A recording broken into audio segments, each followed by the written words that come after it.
Sir sir ଟିକେ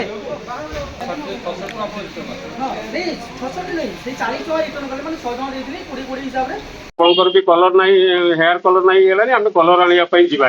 colour ଆଣିବା ପାଇଁ ଆସିବା ସମୟରେ ସେ ପିଲାଙ୍କୁ, ଯୋଉ ପିଲା ଆଗ ଥର ଯେମିତି, ଏଇଟା ଫାର୍ଷ୍ଟ ଟାଇମ ନୁହଁ, ଏଇଟା ସେକେଣ୍ଡ ଥର ମୋ ମାନେ ଉପସ୍ଥିତିରେ ହେଲା।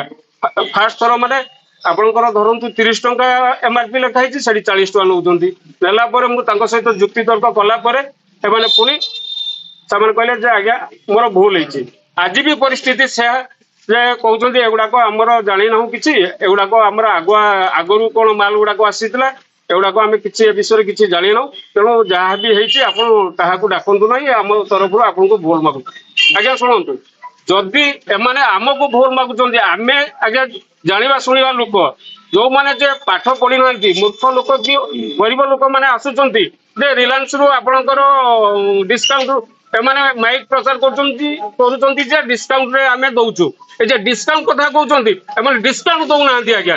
ଏମାନେ ଲୋକଙ୍କୁ ମାରିବା ପାଇଁ ଚାହୁଁଛନ୍ତି, ଆସିଛନ୍ତି ରିଲାଏନ୍ସ କମ୍ପାନୀ ବାଲିଆପାଳକୁ ଆସିଛି, ଗରିବ ଲୋକଙ୍କୁ ମାରିବା ପାଇଁ ଆସିଛି, ଶୋଷଣ କରିବା ପାଇଁ ଆସିଛି।